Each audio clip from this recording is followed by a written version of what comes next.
Today I'm going to talk about my begonias, and basically I have all my begonias in this corner of my garden. Now why I've kept my begonias here is because they're shade loving, and also with my angel's trumpet and my butterfly bush. The thing about begonias is that they don't really like sun on their leaves, so this is the perfect place to put them. Now the thing about begonias, which is very interesting, they come in so many different varieties. I just can't even keep up with it. But the varieties we have in Nairobi, I've managed to collect a few. Now basically what is so distinct about begonias is their flowers. This has pink one. Every sort of different type of begonia has more or less the same structure. Now here I have another begonia which I've tucked into my planter, and look at these flowers. I'm going to pluck it. Again, the same sort of structure, and it's pink. Now the other sort of begonia I have is, because I litter them everywhere, is here again.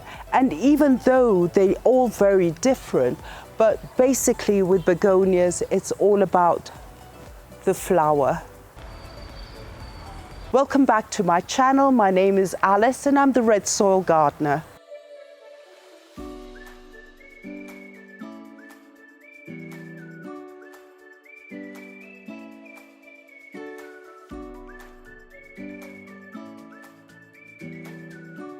There's about 5 distinct categories of begonias.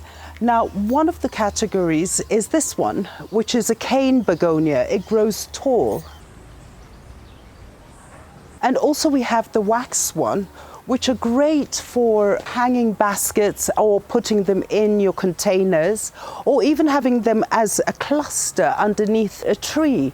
And it just is so dramatic, and they come in so many different colors. This is a pink one, but you also get red colors, and it's stunning when you put them all together. Now these are my favorite ones, and they do flower, but at the moment they're a bit quiet. And I have them here, again, perfect because it's shaded. It does get a bit of the morning light, and we just keep them here and they just continue to grow.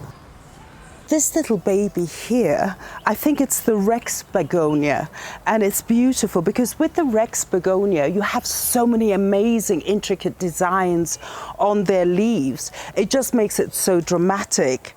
I got this baby as a present. Now the other thing is my favorite cane plants are here. Now this one is a different begonia, and it is a cane because it's going to grow tall. But look at this baby. This is the polka dot begonia, and it's got little polka dots on it. And once it does bloom and it flowers, again, those spectacular flowers. And my polka dot begonia is actually having a baby, so I'm actually very happy. Now what I want to do here is, I thought that the best way we can tackle begonias and propagation is have this as a part 1 and then followed up by a part 2, because there's so many different ways to actually propagate begonias. Now each plant has a different method. Like with the cane, I would most probably do the stalk, but with these other ones, I could actually use the rhizome. So do follow us up with the begonias, because we'll test every single method and we'll see which one works for you. As I mentioned earlier, is that with my begonias, the 2 in the corner, is that they actually are with rhizomes. So I would like to show you how to do it.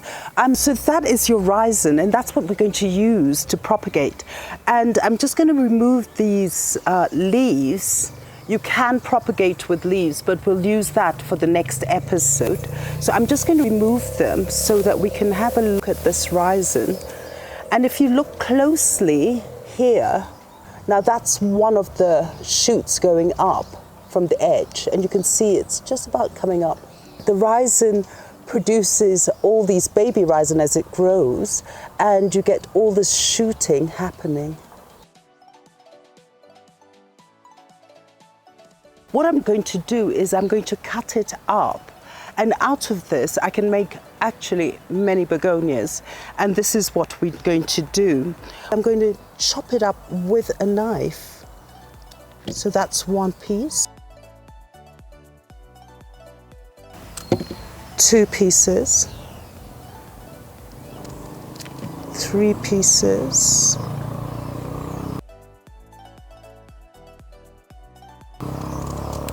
4 pieces. Now what I've got here is I've got some really nice soil mix with a bit of compost, just to get a bit of organic matter in there, because remember, with these begonias, they just love the moisture, but not too much moisture, because what happens is that when you do have a lot of moisture or overwater it, even in this stage, is that the rhizomes will rot. So what I'm going to do is, this is sort of slightly damp, and that's how I'll keep it while it's propagating.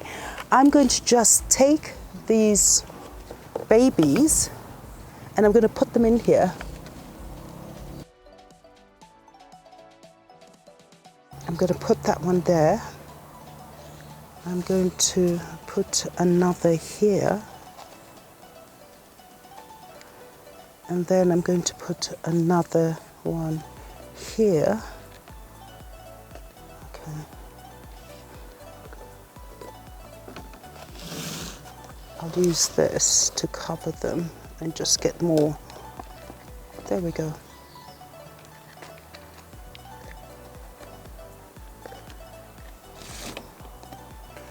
So what I'm going to do with these other rhizomes is I'm going to place them again in here. I'm going to use my fingers, it's much easier. Place them and just lightly cover them.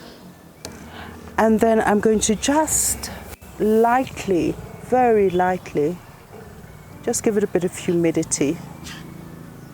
Just a bit of moist, but not damp or waterlogged, because I don't want it to die.